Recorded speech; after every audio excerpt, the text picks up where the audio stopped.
3 जगह हैं जहां पर मेरा ओघड़दानी हर रूप में आपको मिल जाए। पहले नंबर पर है जल, दूसरे नंबर पर है जंगल और तीसरे नंबर पर है जमीन।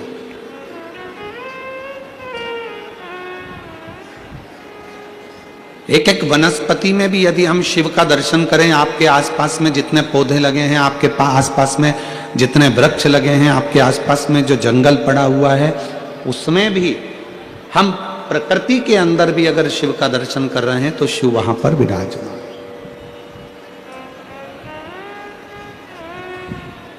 दुनिया को क्या लगता है कि हम शिव जी को एक लोटा जल चढ़ाने के लिए जा रहे हैं? ना ना, मेरा ओघड़दानी जल तत्व में विराजमान है। हमारे घर का मटके का, हंडे का या हमारे घर में जो पानी भरने का स्थान है, उसमें से जब हम एक लोटा जल भरते हैं और जल लेकर अपने घर से निकलकर शंकर जी के मंदिर में पहुंचकर शिव जी को वो जल जब चढ़ाते हैं तो दुनिया को लगता है कि हम शंकर भगवान को केवल जल चढ़ा रहे हैं, पर शिव पुराण कहती है कि शिव जल तत्व में विराजमान है। हमारे घर का जल जब शिवलिंग पर चढ़ता है तो हमारे घर की जितनी भी बुराइयां हैं, जितने भी दुख हैं, जितने भी तकलीफ हैं, जितने भी कष्ट हैं, वो सब उस जल में समाहित होकर शंकर के पास चले जाते हैं और हमारा घर एकदम पवित्र, आनंदमय और सुखमय हो जाता है।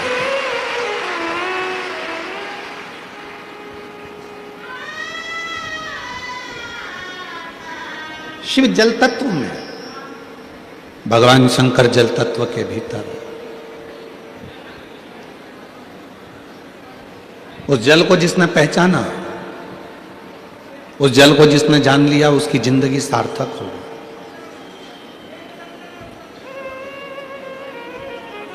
दोनों समय शिवलिंग पर जल चढ़ा रहे हो तो मेरा शंकर भी जल तत्व के रूप में जल में जल तत्व को मिलाकर आपके दुखों का हरण करता है। एक बात पूछें, आप लोगों से उत्तर दे सकते हो क्या? ए मुंबई की जीजी, मीरा भयंदर वालों, दोगे उत्तर? पक्के में? ठीक है। शास्त्र कहते हैं कि पति परमेश्वर है। शास्त्र कहते हैं कि पति परमेश्वर का रूप है।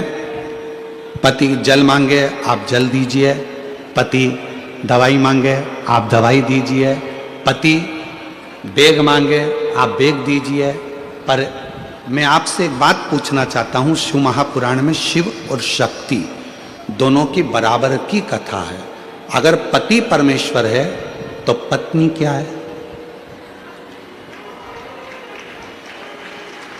पत्नी क्या है? पत्नी भी तो परमेश्वरी है। बोलो जम के, है कि नहीं है? अगर पति परमेश्वर है तो पत्नी भी परमेश्वरी है। पति का सिर दुखा तो धर्म पत्नी पानी देने को तैयार है। पति को तकलीफ है तो धर्म पत्नी उसको दवाई देने को तैयार है। पर शिव पुराण कहती है जब धर्म पत्नी को भी तकलीफ आए तो पति भी तो एक गिलास पानी ला कर दे, वो भी तो दवाई ला कर दे, वो भी तो पास में खड़ा हो, तो धर्म पत्नी। आज बहुत बड़े बड़े लोग कह देते हैं कि शिव जी को जल बाद में चढ़ाना, पहले पति को जल जरूर देना। तो हम कहेंगे बहुत अच्छे से जल दीजिए, पर साथ में एक बात और कहिए कि घर की अगर पत्नी बीमार पड़ी है तो पति का भी फर्ज है कि एक गिलास पानी उसके भी दुख में आकर उसको खड़े होकर दे सकते।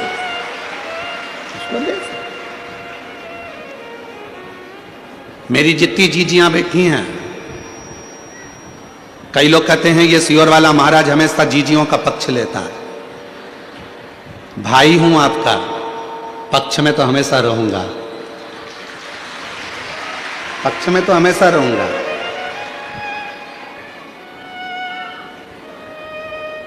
पूरे महीने अगर मेरी बहन, मेरी जीजियां आपको पानी दे सकती हैं, आपके लिए भोजन बना सकती हैं, पूरे महीने मेरी जीजियां आपके लिए सब कुछ कर सकती हैं, तो उसके रजस्वला धर्म के 5 या 7 दिन तो तुम भी उनको पानी दे सकते हो, तुम भी उनके लिए प्रसाद बना सकते हो, तुम भी उनके लिए सहयोग कर सकते हो।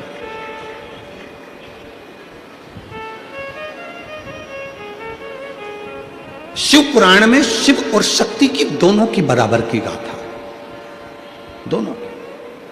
भृंगी की कथा आप लोगों ने सुनी है। भृंगी मुनि ने शंकर भगवान की परिक्रमा करी और शंकर भगवान की परिक्रमा करने में इतना शिव की भक्ति में इतना डूब गए थे कि पार्वती को अलग छोड़ दिया था और शिव की दोनों बीच में बैठे थे, तो दोनों के बीच में से भृंगी बाबा निकल गए। शिव जी को अच्छा नहीं लगा था, शंकर भगवान को वो श्रेष्ठ नहीं लगा। शिव जी ने पार्वती को उठाकर अपनी गोदी में बिठा लिया और दोनों एक हो गए। भृंगी को लगा कि अब तो मैं शंकर की परिक्रमा कैसे करूं, पार्वती और शिव दोनों साथ में बैठ गए। फिर भी भृंगी ने एक छोटे से भंवर का रूप रखकर दोनों के बीच में से निकलना प्रारंभ कर दिया। तब शिव जी को क्रोध आया। भगवान शंकर कुछ बोलते उससे पहले मां जगतजननी को लगा कि ये भृंगी तो शंकर का भक्त है, शिव का उपासक है, अगर शिव इसको श्राप देंगे तो अच्छी बात नहीं है। तो मां आद्यशक्ति स्वयं सामने आ गई और बुराई का पूरा ठीकरा मां आद्यशक्ति ने अपने ऊपर ले लिया और कह दिया, भृंगी सुन, एक मनुष्य के शरीर में हड्डी जितनी अस्थियां हैं ये उसके पिता की दी हुई होती है, और मनुष्य के शरीर में जितनी मांस है, रक्त है, पीप है, ये शरीर में जो रक्त है, मांस है, ये पीप है, ये सब उसकी मां का दिया हुआ होता है। और सुन भृंगी, आज तूने शंकर और शक्ति को, शिव और शक्ति में विभाजन उत्पन्न करा है, इसलिए मैं तुझे श्राप देती हूं कि तेरे शरीर में जो माता का दिया हुआ भाग है वो पूरा छिन्न हो जाए। अब हुआ क्या कि भृंगी पूरा की पूरा हड्डी का ढांचा बन गया, पूरा हड्डी का ढांचा।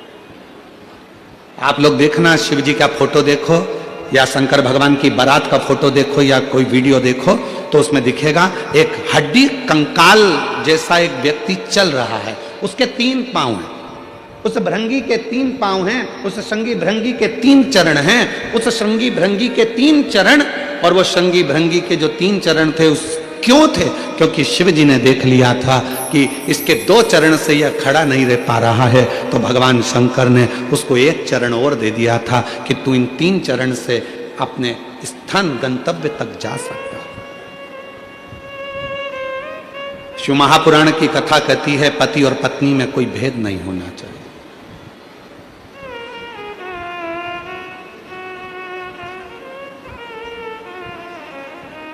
शिव महापुराण की कथा कहती है स्त्री और पुरुष में कोई भेद नहीं होना चाहिए। शिव महापुराण की कथा कहती है एक पति कहता है कि मैं ऑफिस से आया, तू मुझे पानी ला कर दे, और मान लो वही पत्नी तुम्हारी भी नौकरी करती है, वो भी ऑफिस जाती है। मुंबई जैसे शहर में तो परिवार को चलाने के लिए पति पत्नी दोनों को जॉब करना पड़ता है। बोलो मेरी जीजियों, सही है कि गलत है? मुंबई जैसे शहर में अगर रह रहे हैं, कितना कितना खर्चा है, जरा विचार करिए। लाइट का खर्चा, गैस की टंकी का खर्चा, फ्लैट का खर्चा, पानी का खर्चा, वॉचमैन का खर्चा, कितना खर्चा, गाड़ी का पेट्रोल डीजल का खर्चा, कितना खर्चा है मुंबई में। अगर छोटे गांव में, छोटे शहर में थोड़े में काम हो जाता है, तो मुंबई जैसे, दिल्ली जैसे, बेंगलोर जैसे, हैदराबाद जैसे बड़े शहर में थोड़े में काम नहीं होता। यहाँ तो जितने घर के सदस्य होते हैं सबको मेहनत करना पड़ती है। यहाँ घर में जितने सदस्य हैं सबको काम करना पड़ता है, तब जाकर घर चल पाता है। दुनिया के लोग कह जरूर देते हैं मुंबई रहते हो, दुनिया के लोग कह देते बेंगलोर सर्विस कर रहे हो, तुम्हारा लड़का मुंबई में सर्विस कर रहा है, तुम्हारा लड़का पूना में सर्विस कर रहा है, तुम्हारा लड़का बेंगलोर में सर्विस कर रहा है। पर वो बेंगलोर में सर्विस करने वाला, मुंबई में सर्विस करने वाला, हैदराबाद में सर्विस करने वाला, उस पुणे में सर्विस करने वाले उस लड़के से तो पूछो कि उसको अगर 50,000 रुपये महीना भी मिलता है, 60,000 रुपये महीना भी मिलता है, तो उससे पूछो कि उसका कितना रुपया बच पाता होगा। मालूम पड़े 1 महीने में धीरे धीरे धीरे धीरे पूरा खर्च कर देता होगा, कुछ हाथ में नहीं रह पाता होगा। तब विचार करता होगा कि थोड़ा बहुत मेरे बच्चे की पढ़ाई में कहां से लगाऊंगा।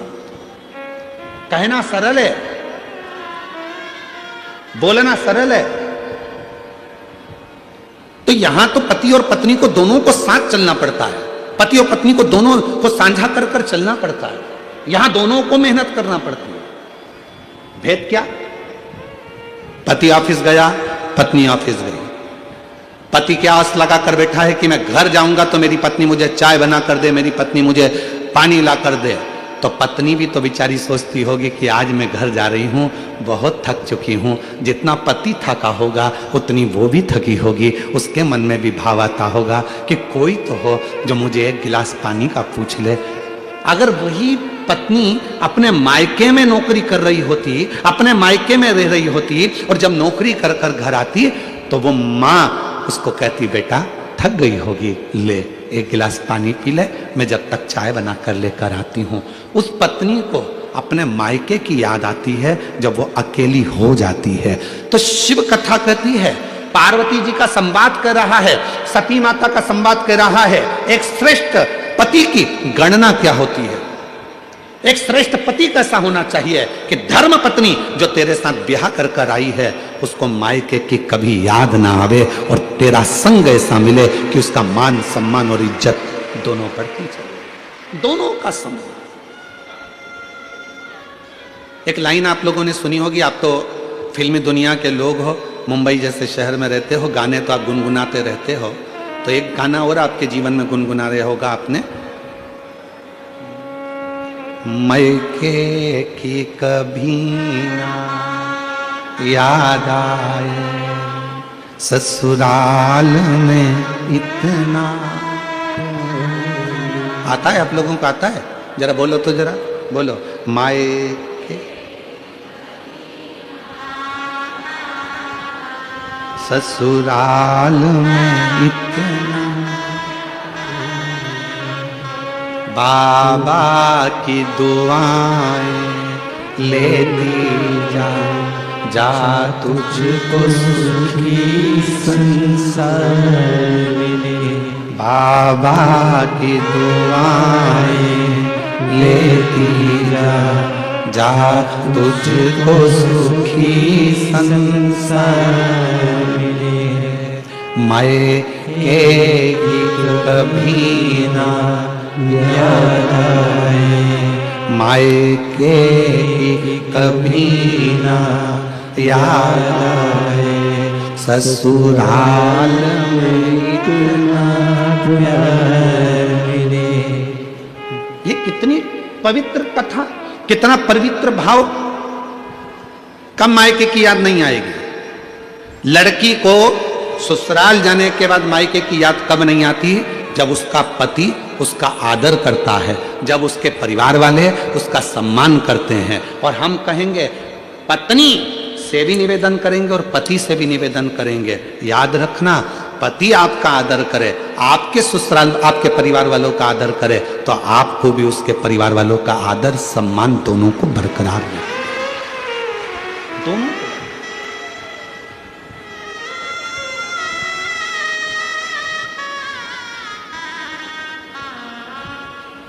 हम आप लोगों से पूछें तो आप लोग बताएंगे, हम कई लोगों से पूछते हैं, क्यों शिव जी को जल क्यों चढ़ाती हो, एक लोटा पानी क्यों चढ़ाती हो, एक लोटा जल क्यों चढ़ाती हो, एक लोटा जल क्यों चढ़ाती हो? तुम्हारा पति मना करता है जल चढ़ाने के लिए, मत जा। कई बार पति कह देता है, क्यों जा रही है भीड़ में, क्यों जाती हो, क्यों एक लोटा जल चढ़ाती हो? मेरी जितनी जीजियां बैठी हैं, इनके दिल की बात कहूं तो छोटी बात नहीं होगी। इन माताओं से जाकर कोई पूछे कि एक स्त्री, एक नारी, एक बेटी शंकर को जल क्यों चढ़ाती है? अपने लिए नहीं, जल चढ़ाऊंगी मेरा पति अच्छा रहे, उसका स्वास्थ्य अच्छा रहे, उसकी तरक्की हो जाए, उसकी नौकरी हो जाए। पत्नी जल चढ़ाती है अपने पति के लिए, एक माँ जल चढ़ाती है अपने बेटे के लिए, मेरे बेटे के यहाँ संतान नहीं है, बाबा उसको औलाद हो जाए, बाबा मेरे एक बेटे की जॉब नहीं है, उसकी जॉब लग जाए, बाबा मेरी बेटी की यहाँ तकलीफ है, बाबा उस बेटी का दुख मिट जाए। एक माँ जल चढ़ाती है अपने बच्चे के लिए, अपने बेटे के लिए, अपनी बेटी के लिए। एक पत्नी जल चढ़ाती है अपने पति के लिए। एक दादी जल चढ़ाती है अपने नाती पोते पंती बेटा बहू सब के लिए। जरा विचार करिए, एक स्त्री केवल एक ऐसी होती है, करवा चौथ का व्रत भी करती है तो पति के लिए, तीज का व्रत करती है अखंड सौभाग्य पति के लिए, संतान सप्तमी का व्रत करती है अपनी औलाद के लिए। कोई सा व्रत एक नारी का ऐसा नहीं है जो नारी खुद के लिए करती हो। जितने व्रत हैं सारे दूसरे के लिए हैं, वो भारत की नारी है, वो भारत की नारी है जो अपने लिए कम जीती है और जगत के लिए ज्यादा जीती है, अपने परिवार के लिए ज्यादा जीती है, अपने कुटुंब के लिए ज्यादा जीती है। वो भारत की नारी है।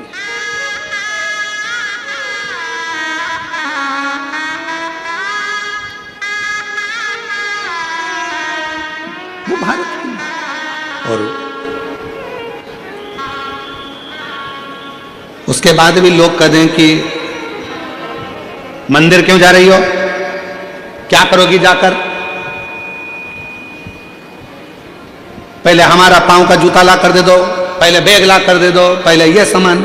वो कह रही है मैं सब ला कर दूंगी, पर पहले शंकर को एक लोटा जल इसलिए चढ़ा रही हूं, तुम ऑफिस के लिए यहां से निकल कर जाओ तो खुश होकर जाओ, और वापिस आओ तो खूब आनंद के साथ आओ, इसलिए एक लोटा जल चढ़ा रही। पर कौन समझाए? बुद्धि में जब अहंकार भर जाता है, बुद्धि में जब अहम आ जाता है, बुद्धि में जब बहुत ज्ञान का अभिमान आ जाता है, तो व्यक्ति हर कुछ बोलने लगता है, उसकी शुद्धता नहीं रहती।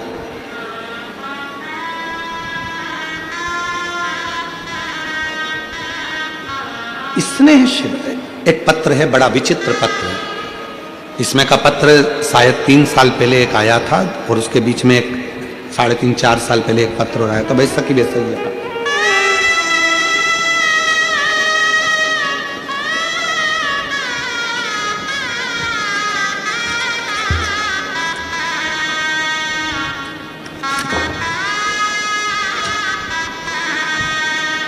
संझारी यादव, हरे राम यादव, शिव शंकर यादव, मोबाइल नंबर मेरा ये है।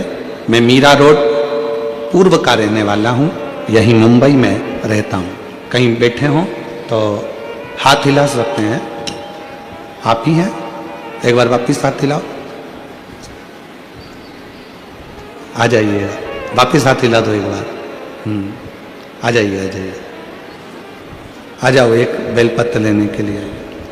मैं मीरा रोड पूर्व भयंदर का, यहीं मुंबई का रहने वाला हूं। गुरुदेव, हृदय की गहराइयों से कृतज्ञता व्यक्त करने हेतु लिख रही हूं। शब्दों में उस भाव को व्यक्त कर पाना कठिन है जो मेरे मन में आपके प्रति है। मेरे जीवन में एक ऐसा चमत्कार घटित हुआ जिसकी कल्पना भी हम सभी ने छोड़ दी थी। मेरा पुत्र जो मात्र 18 वर्ष की आयु में था, वो घर से गायब हो गया था, चला गया था। ऐसा कोई थाना नहीं जहां रिपोर्ट नहीं, ऐसी कोई जगह नहीं जहां बेटे को ढूंढा नहीं।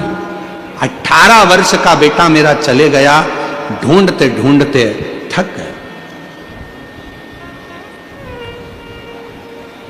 1 साल, 2 साल, 3 साल, 4 साल, 5 साल, 6 साल, 7 साल, 8 साल ऐसे निकलते चले गए। कई वर्ष निकलने के बाद बेटा मिला नहीं। सब ने आस छोड़ दी कि उसको तो कोई या तो मार दिया या वो कहीं चला गया, मिलता नहीं। तब पूरी आस छोड़कर किसी ने कहा था वो सीहोर वाला बाबा कथा करता है और उसके पंडाल में अगर बैठकर जो मांगा जाता है वो देता जरूर है। हमें विश्वास नहीं हुआ कि जब थानों में रिपोर्ट है, सारी दुनिया में फोटो लगा दी है, नहीं मिला, इतने साल हो गए, तो अब क्या मिलेगा। फिर भी आस लेकर आपकी कथा में पहुंच गई। और गुरुदेव, मेरे बड़े भाई ने मुझे आपके मुख से कथा के बारे में जो बताया था, पशुपति व्रत करना प्रारंभ करा और मैं विश्वास के साथ सीहोर पहुंचकर पंडाल में बैठकर कुबरेश्वर बाबा के धाम में रुद्राक्ष महोत्सव की कथा के पंडाल में बैठकर विनय करा। और बाबा की ऐसी कृपा हो गई गुरुदेव कि मैं कथा सुनकर आई, वहां की मिट्टी को प्रणाम कर कर आई, और बाबा की कृपा से जो मेरा बेटा सालों साल नहीं मिला, 18 वर्ष की आयु में घूमा था, जो बाबा की कृपा से सालों साल नहीं मिला, अब 27 वर्ष के बाद मेरा बेटा वापिस मुझे प्राप्त हो। शिव की कृपा से, शंकर की कृपा से, शंकर की करुणा से। और महाराज,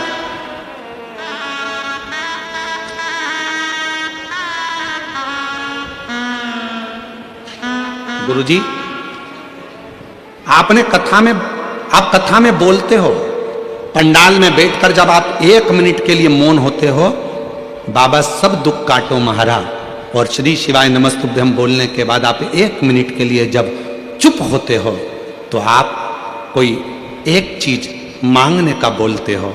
हम बाबा से बस यही मांगते थे कि मेरा बेटा आ जाए। बाबा, मैं पूरे दुनिया के लोगों को कहूंगी, जब सब दूर से हार जाओ तो कथा के पंडाल में बैठकर जब सीहोर वाला बाबा श्री शिवाय नमस्तुभ्यम बोले और थोड़ी देर के लिए मौन हो, तब तुम जो मांगना चाहो वो मांग लो, वो मिलता जरूर है, 3 महीने में पूरा जरूर है। शिव तत्व इसी को कहते हैं, शंकर की करुणा इसी को कहते हैं। और जो जैसी भावना लाया वो वैसा ही फल पाया, नहीं खाली उसे लौटाया वो मन ही मन हर्षाया। भाव, भक्ति, श्रद्धा, विश्वास अपने भीतर प्रबल होना चाहिए, प्रखर।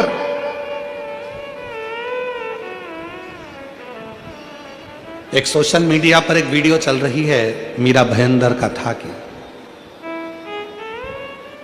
जिसमें कोई यूट्यूबर ने डाला होगा, मैं उनको धन्यवाद देता हूं। एक व्यक्ति एकांत में कहीं दूर खड़ा है, शायद आप लोगों ने भी वो वीडियो देखी होगी। किस किसने देखी है? हाथ उठाओ जरा, देखिए आप लोगों ने। अरे वाह।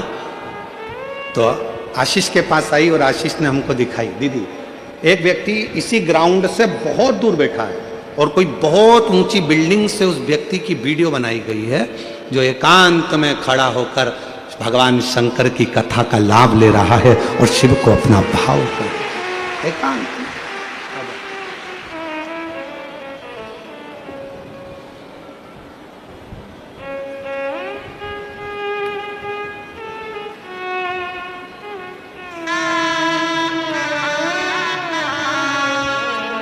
जो जैसी भावना दे दिया है ना, हम रोते वो वैसा ही यही वो बालक है। 18 वर्ष की आयु में कहीं चला गया था, ढूंढ ढूंढ के थक गए पूरा परिवार, तब अब बाबा की कृपा से प्राप्त हुआ है। एक बार जोरदार ताली बजाकर साधु। रोते नहीं भाग, आंसू पोछो भाई, तुम भी पोछो, पहले आंसू पोछो, अच्छे से खुश होकर जाओ। है खुश हो।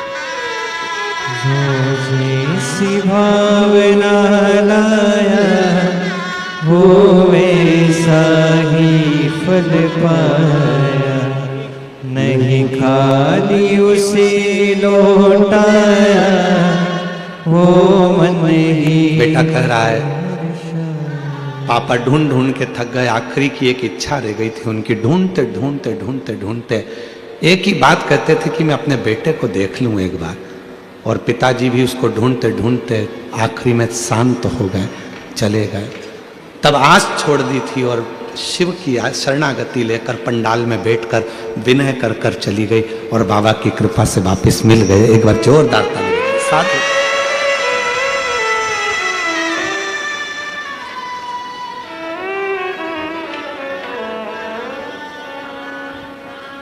मेरा तू ही तो हमदर्द जिसे हर दर्द कहता हो, मेरा तू ही हमदर्द है जिसे हर दर्द कहता हो। दुनिया के आगे प्रभु चुपचाप में रहता हूँ, दुनिया के आगे प्रभु चुपचाप में रहता हूँ। मेरा तू ही तो हमदर्द है जिसे हर दर्द कहता हूँ। मेरा तू ही तो हमदर्द है जिसे हर दर्द कहता हूँ। प्रेम शिव से प्रीत, परसों कथा में कहा था, शंकर जी के मंदिर में, शिव के करीब में, शंकर की कथा में जब पहुंचते हो तो मन में जो भाव आते हैं वो शिव पूरा करता है, शंकर पूरा करता है। जो तुम्हारे हृदय में आएगा, जो तुम्हारे चित्त में आएगा, जो तुम्हारे मन में आएगा।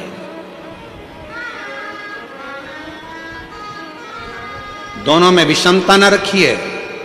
शिव और शक्ति दोनों एक है, दोनों में विषमता नहीं, दोनों में विषमता, दोनों एक। और मेरी जीजियों, मेरे जीजाओं, मेरी बेटियों, बेटाओं, मेरे बुजुर्ग माँ बाप, याद रखना, एक माता पिता जैसे अपने बेटे को पाल पोस कर बड़ा करते हैं, वैसे ही एक माता पिता अपनी बेटी को पाल पोस कर बड़ा करते हैं। दोनों में समता, दोनों।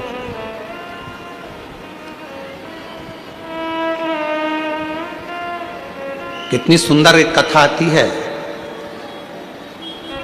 देवताओं ने एक बहुत बड़ी सभा रखी, बहुत बड़ी सभा। ये दक्ष की सभा नहीं थी, ये सारे 33 कोटि देवता एक सभा में बैठे हुए थे। सारे देवता, ब्रह्मा जी भी बैठे थे, भगवान विष्णु भी बैठे थे, सब बैठे। इंद्र, गरुण, वरुण, 33 कोटि देवता उस सभा में बैठे और सारी देवियां भी उस सभा में बैठी। उस सभा का एक नियम था, सारे देवताओं के सम्मुख में सबको अपना अपना गायन, अपने अपना नृत्य प्रस्तुत करना था। सबको गायन देना था, सबको नृत्य देना।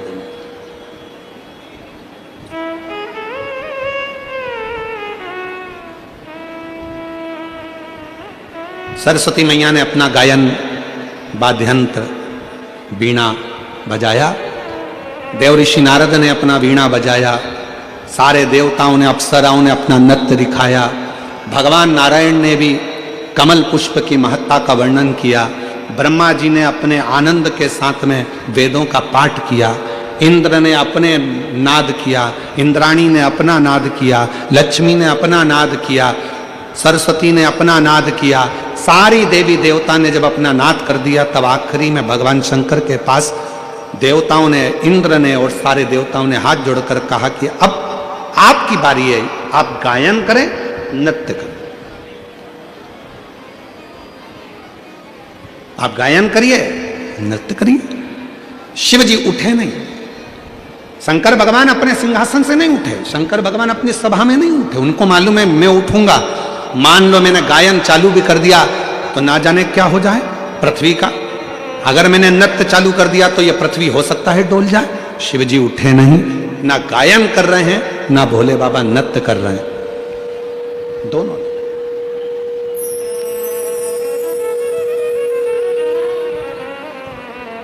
ना शंकर भगवान गायन कर रहे हैं, ना नृत्य कर रहे हैं। तब देवताओं ने फिर बार बार कहा, देवता बार बार पुकार कर नहीं नहीं, आपको गायन तो करना पड़ेगा, आपको नृत्य तो करना पड़ेगा। शंकर भगवान समझाते समझाते समझाते रह गए। तब शिव जी ने उस समय पर मौन धारण कर कर तुमरुका जी को निमंत्रण दिया कि तुमरुका जी आओ, यहां गायन की बात है, तुम गाओ। तुमरुका जी ने अपना गायन प्रारंभ करा और जो तुमरुका जी ने गायन प्रारंभ करा, शंकर भगवान उठ गए और शिव जी ने उठकर अपना नृत्य प्रारंभ किया। जो घड़दानी ने अपना नृत्य प्रारंभ करा, तभी शरीर में इतना ताप बढ़ गया, इतना तेज बढ़ गया, इतना प्रकाश बढ़ गया, इतनी अग्नि का पुंज बढ़ गया, इतना पुंज बढ़ गया कि भगवान शंकर के उसी तेज से, उस तपन से, उसी तपन से, उसी तेज से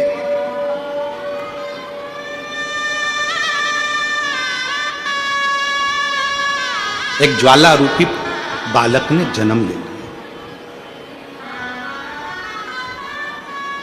उसका नाम था ज्वालासुर। सुर क्यों लगा वो भी कथा यहां पर आ रही है, नहीं तो इसको तो देवता होना चाहिए, भगवान शंकर के द्वारा प्रकट। पर प्रकट होने का कारण केवल इतना था, शिवजी इस सभा में, भगवान देवादिदेव महादेव इस सभा में खड़े नहीं होना चाहते थे, भगवान शंकर इस सभा में नृत्य नहीं करना चाहते थे। पर देवताओं ने बारंबार तुमरुका जी की हंसी उड़ाई। जब तुमरुका तुमरुका जी की हंसी उड़ाई तो शंकर को भीतर से क्रोध आ गया।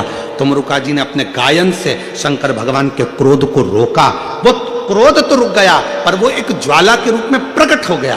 क्रोध सामने प्रकटा, इसलिए उसका नाम ज्वालासुर हो गया। उसका नाम ज्वालासुर हुआ।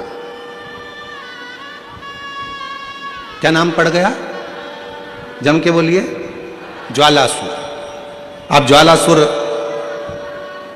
सभा से बाहर हो गए। जो ज्वालासुर बड़े हुए तो उन्होंने उपद्रव मचाना प्रारंभ कर दिया। जहां खड़े होते थे वहीं अग्नि को प्रकट कर देते थे और आग लगाना प्रारंभ कर देते थे।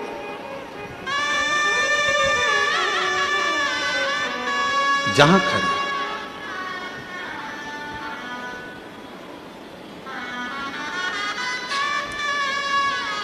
कितनी सुंदर एक कथा आती है, ध्यान दीजिएगा जरा कथा पर।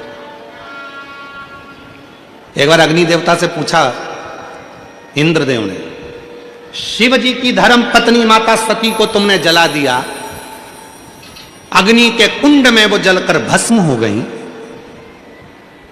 क्या तुम्हें शंकर से भय नहीं लगा? क्या शिव से तुम्हें भय नहीं लगा? अग्नि देवता हाथ जोड़कर कहते हैं, इंद्रदेव जरा शांत रहो, मेरे ऊपर झूठा इल्जाम मत लगाओ कि मेरे अग्नि से सती मैया जलकर भस्म हुई है। मेरी अग्नि से सती मां जलकर भस्म नहीं हो सकती। तुरंत कहा अग्निदेव ने, सुनो इंद्रदेव, मैं सती को जला सकूं इतनी मेरी अग्नि में वो बल नहीं है। सती मां तो स्वयं ज्वाला है। सती माता को मैंने नहीं जलाया, सती माता क्रोध की अग्नि में खुद जल गई। क्रोध की अग्नि, उसको अग्नि ने नहीं जलाया। किसी अग्नि में सामर्थ्यता नहीं थी कि शंकर भगवान के धर्म पत्नी को अग्नि लग जाए।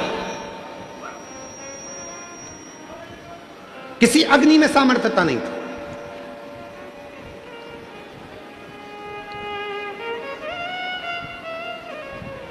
कितनी सुंदर बात है, बहुत ध्यान से सुनिएगा जरा इस बात को। कितना सुंदर चरित्र है। जब एक सौभाग्यवती स्त्री